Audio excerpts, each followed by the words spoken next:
ಎಲ್ರಿಗೂ ನಮಸ್ಕಾರ. ನಮ್ಮ ಅಡುಗೆ ಚಾನಲ್ಗೆ ಸ್ವಾಗತ. ಇವತ್ತಿನ ವಿಶೇಷ ಗೋಧಿ ಹಿಟ್ಟಿನಿಂದ 3 ರೀತಿಯಾಗಿರ ಬೆಳಗಿನ ತಿಂಡಿ ಅಥವಾ ಈ ರೆಸಿಪಿಗಳನ್ನ ರಾತ್ರಿ ಊಟಕ್ಕೆ ಕೂಡ ಮಾಡ್ಕೊಂಡು ತಿನ್ಬೋದು. ಕೇವಲ 15 ನಿಮಿಷ ಸಾಕು. 3 ರೆಸಿಪಿಗಳು ಇನ್ಸ್ಟೆಂಟ್ ರೆಸಿಪಿ.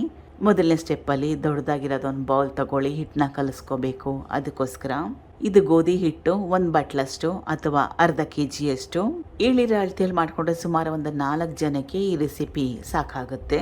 ಅರ್ಧ ಬಟ್ಲಷ್ಟು ಉಪ್ಪಿಟ್ಟು ರವೆಗೆ ಬದಲಾಗಿ ಮನೆಯಲ್ಲಿ ಚಿರೋಟಿ ರವೆ ಇದ್ರೆ ಅದನ್ನು ಕೂಡ ಉಪಯೋಗ ಮಾಡ್ಬೋದು.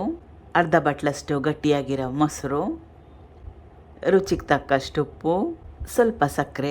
ಇದನ್ನ ಆಪ್ಷನಲ್ ಆಗಿ ಇಟ್ಕೊಳ್ಳಿ, ಹಾಕೊಳ್ಳಿಲ್ಲ ಅಂದ್ರೂ ಪರವಾಗಿಲ್ಲ.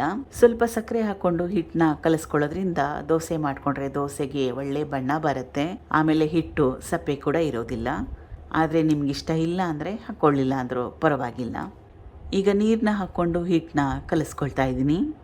ಹಿಟ್ಟನ್ನ ಕೈಯಲ್ಲಿ ಕಲಿಸ್ಕೊಳ್ಳೋದು ಒಳ್ಳೆಯದು. ಗೋಧಿ ಹಿಟ್ಟನ್ನ ಕಲಿಸ್ಕೊಳ್ಳೋವಾಗ ಗಂಟಾಗೋ ಚಾನ್ಸಸ್ ಇರುತ್ತೆ. ಕೈಯಿಂದ ಕಲಿಸೋದ್ರಿಂದ ಕೈಗೆ ಸಿಗುತ್ತೆ, ಆಗ ಗೊತ್ತಾಗುತ್ತೆ. ಇಡ್ಲಿ ಹಿಟ್ಟದಲ್ಲಿ ಕಲಿಸ್ಕೋಬೇಕು, ಸ್ವಲ್ಪ ಗಟ್ಟಿ ಹದದಲ್ಲಿ ಕಲಿಸ್ಕೋಬೇಕು. ನೋಡಿ, ಇದು ಪರ್ಫೆಕ್ಟ್ ಆಗಿರೋ ಕನ್ಸಿಸ್ಟೆನ್ಸಿ. ಇದನ್ನು ಸುಮಾರು ಒಂದು 10 ನಿಮಿಷ ನೆನೆಯಕ್ಕೆ ಬಿಡಬೇಕು. 10 ನಿಮಿಷ ಆದಮೇಲೆ ಹಿಟ್ಟೇನಾದರೂ ತುಂಬಾ ಜಾಸ್ತಿ ಗಟ್ಟಿಯಾಗಿದ್ರೆ ಸ್ವಲ್ಪ ನೀರನ್ನ ಹಾಕ್ಕೊಂಡು ಕನ್ಸಿಸ್ಟೆನ್ಸಿನ ಅಡ್ಜಸ್ಟ್ ಮಾಡ್ಕೋಬೇಕು. ಮೊದಲೇ ಹೇಳ್ದಂಗೆ ಇಡ್ಲಿ ಹಿಟ್ಟದಲ್ಲಿ ಕಲಿಸ್ಕೋಬೇಕು. ಈಗ ಹಿಟ್ಟು ತಯಾರಾಗಿದೆ. ಬೇರೆ ಪದಾರ್ಥಗಳನ್ನ ಸೇರಿಸ್ಕೊಳ್ಳೋಣ. ಸಣ್ಣದೊಂದು ಬಾಣಲೆ ಇಟ್ಕೊಂಡಿದ್ದೀನಿ ಗ್ಯಾಸ್ ಸ್ಟವ್ ಮೇಲೆ.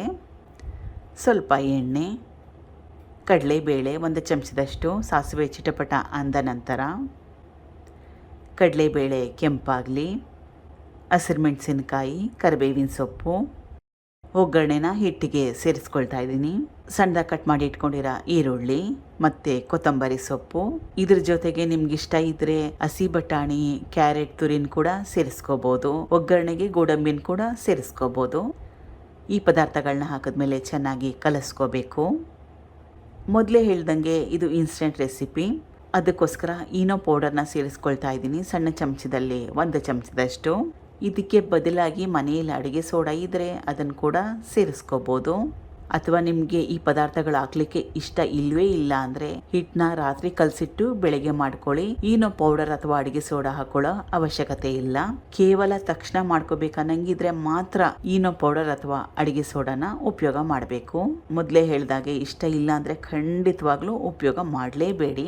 ನ್ಯಾಚುರಲ್ ಆಗಿ ಫರ್ಮೆಂಟ್ ಮಾಡ್ಕೊಳ್ಳಿ. ಹಿಟ್ಟು ತಯಾರಾಗಿದೆ. ಮೊದಲನೇ ರೆಸಿಪಿ ಇಡ್ಲಿ ರೆಸಿಪಿ. ಇಡ್ಲಿ ಸ್ಟ್ಯಾಂಡ್ಗೆ ಎಣ್ಣೆನ ಸವರ್ಕೊಳ್ತಾ ಇದ್ದೀನಿ. ಇದನ್ನು ಸ್ಟೀಮ್ ಮಾಡ್ಕೋಬೇಕು 10 ನಿಮಿಷ ಮೀಡಿಯಂ ಫ್ಲೇಮ್ನಲ್ಲಿ. ಎರಡನೇ ರೆಸಿಪಿ ಪೊಡ್ಡು. ನಾನ್ ಸ್ಟಿಕ್ ಇದ್ದರೆ ಎಣ್ಣೆ ಹಾಕೊಳ್ಳೋ ಅವಶ್ಯಕತೆ ಇಲ್ಲ. ಎರಡೂ ಕಡೆ ಚೆನ್ನಾಗಿ ಕೆಂಪಾಗಬೇಕು, ಕ್ರಿಸ್ಪಿ ಆಗಬೇಕು, ಅಲ್ಲಿವರೆಗೂ ಬೇಯಿಸ್ಕೋಬೇಕು. ಈಗ ಗೋಧಿ ಹಿಟ್ಟಿನ ಮಸಾಲ ಪೊಡ್ಡು ತಯಾರಾಗಿದೆ. ಮುಂದಿನ ರೆಸಿಪಿ ದೋಸೆ ರೆಸಿಪಿ. ಇದಕ್ಕೆ ಈರುಳ್ಳಿ ಮತ್ತು ಬೇರೆ ಪದಾರ್ಥಗಳನ್ನ ಹಾಕಿರೋದ್ರಿಂದ ಸ್ವಲ್ಪ ದಪ್ಪ ಮಾಡಿಕೊಂಡ್ರೆ ಒಳ್ಳೆಯದು. ಅಥವಾ ನಿಮಗೆ ಯಾವ ರೀತಿ ಇಷ್ಟ ಆ ರೀತಿ ಮಾಡ್ಕೋಬೋದು. ಈ ದೋಸೆ ಹೆಂಚಿಗೆ ಅಂಟ್ಕೊಳ್ಳೋದಿಲ್ಲ, ಚೆನ್ನಾಗಿ ಬರುತ್ತೆ. ಆಮೇಲೆ ಮುಖ್ಯವಾಗಿ ರುಚಿಕರವಾಗಿ ಕೂಡ ಇರುತ್ತೆ. ಇಡ್ಲಿನ ಕೂಡ ಸ್ಟೀಮ್ ಮಾಡಿದ್ದಾಗಿದೆ. ಇದ್ರ ಟೆಕ್ಸ್ಚರು ಸ್ವಲ್ಪ ಡಿಫ್ರೆಂಟ್ ಆಗಿರುತ್ತೆ. ಅಕ್ಕಿ ಇಡ್ಲಿ ಜೊತೆ ಅಥವಾ ರವೆ ಇಡ್ಲಿ ಜೊತೆಗೆ ಕಂಪೇರ್ ಮಾಡೋಕ್ಕೆ ಹೋಗಬಾರ್ದು. ಸಾಫ್ಟಾಗಿ ಕೂಡ ಇದೆ ನೋಡಿ, ಮೆತ್ತಗಿದೆ. ಈಗ ಗೋಧಿ ಹಿಟ್ಟಿನ ಉಪಯೋಗ ಮಾಡಿ 3 ರೀತಿಯಾಗಿರೋ ಬೆಳಗಿನ ತಿಂಡಿಗಳು ತಯಾರಾಗಿದೆ. 3 ರೆಸಿಪಿಗಳು ಮಾಡೋದು ತುಂಬಾ ಸುಲಭ. ಒಂದೇ ಹಿಟ್ಟನ್ನ ಉಪಯೋಗ ಮಾಡಿ 3 ರೆಸಿಪಿಗಳನ್ನ ಮಾಡಿ ತೋರಿಸಿದ್ದೀನಿ. ಪ್ರಯತ್ನ ಮಾಡಿ ನೋಡಿ. Thank you for watching. ಧನ್ಯವಾದಗಳು.